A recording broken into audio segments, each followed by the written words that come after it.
Parce que les marchés d'actions reposent sur une dynamique fondamentale d'une part et une dynamique de politique monétaire qui sont favorables à cette classe d'actifs. Je m'explique en quelques mots. Du côté fondamental, on anticipe une accélération de la croissance aux États-Unis et du côté des entreprises, une croissance à deux chiffres l'année prochaine en 2016. Ces fondamentaux devraient par définition porter les actions américaines et européennes qui sont dans un contexte relativement similaire sur des niveaux sensiblement plus élevés. La deuxième raison, c'est que l'intervention des banques centrales qui est massive, qui a été massive, qui est encore massive en termes d'injection de politique monétaire, de relance du crédit, d'un maintien du coût de financement à des niveaux très bas, favorise principalement une classe d'actifs à travers des phénomènes de fusion-acquisition, de rachat de titres, favorise précisément les marchés d'actions. On peut peut-être rajouter que les niveaux des taux d'intérêt sont bas sur la partie courte, sur la partie longue de la courbe de taux, et par définition des taux d'intérêt bas et qui devraient rester relativement bas au regard de la croissance, favorisent également les marchés d'actions en termes de valorisation.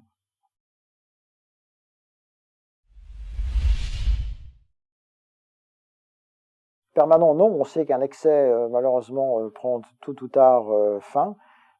Considérant que nous sommes aujourd'hui en territoire d'excès, puisque sur les PER, indicateurs de valorisation usuellement utilisés pour valoriser un marché d'actions, se trouvent 3 à 4 points de PE au-dessus des moyennes historiques, tels que l'on peut les calculer sur le marché américain, sur le marché européen, au cours des 25 à 30 dernières années. Donc nous sommes d'ores et déjà en territoire d'excès. La question de savoir si cet excès peut perdurer dans un premier temps, avant que la correction n'arrive. De notre point de vue, compte tenu de ce que nous venons de dire, cet excès peut perdurer et on peut même avoir des valorisations qui continuent à augmenter. Et de ce point de vue, nous n'avons jamais fait des valorisations un argument d'achat ou de vente. Un marché peut être cher et encore moins cher, et les cracks sont là pour le prouver. Un marché d'actions peut être cher et encore plus cher, et finalement, les bulles de leur côté sont aussi là pour le démontrer. Donc les valorisations sont tendues, on est en territoire d'accès, mais il y a potentiellement encore de la place pour tendre les valorisations.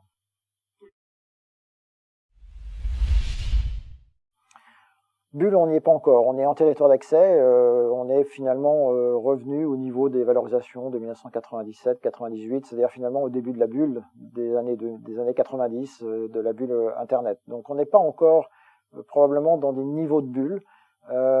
Si bulle il y avait, il faudrait d'abord qu'elle se constitue, et une fois qu'elle s'est constituée, il faudra trouver le déclencheur.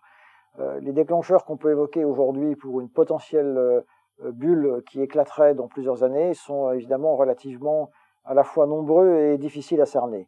Alors, commençons par nombreux. Il peut y avoir une ère de politique monétaire, on peut avoir un phénomène d'inflation aujourd'hui sous-estimé, on peut avoir un choc géopolitique lié à une déstabilisation de certains pays du Moyen-Orient. On peut parler également d'une déception sur la croissance américaine, d'une déception sur la croissance chinoise.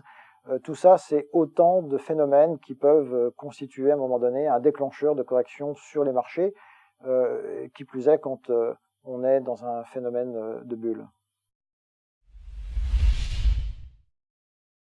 On investit en actions, comme on le disait à l'instant, et on diversifie les portefeuilles.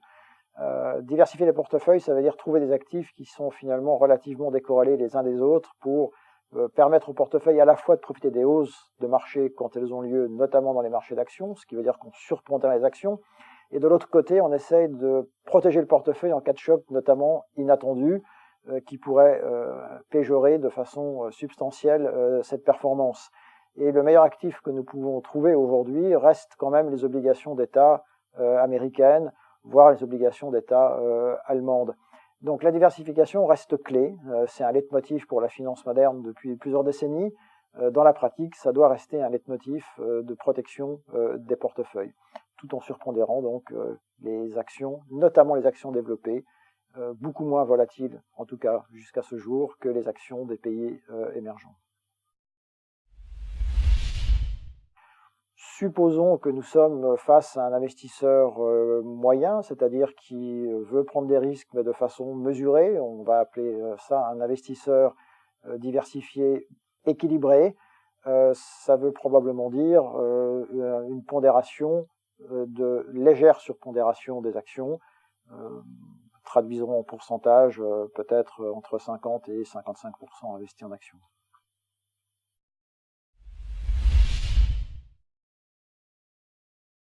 Plus, à notre sens, les motivations sont nettement amoindries.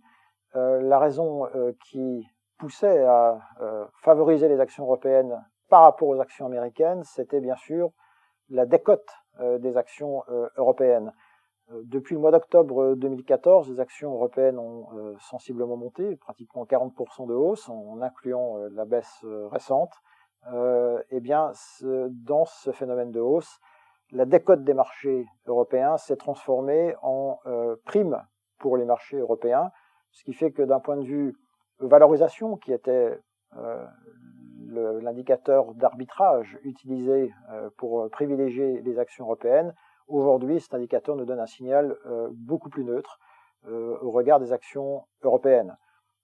Traduction concrète dans les portefeuilles, il n'y a plus de raison de surpondérer les actions européennes par rapport aux actions américaines.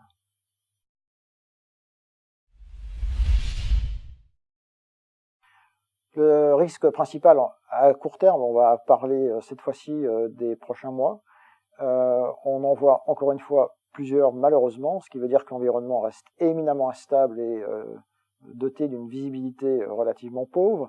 On peut citer plusieurs débats qui finalement articulent les risques. Le premier débat, c'est l'inflation. Est-ce que l'inflation va ressurgir au-delà des niveaux souhaités, 2%, ou pas?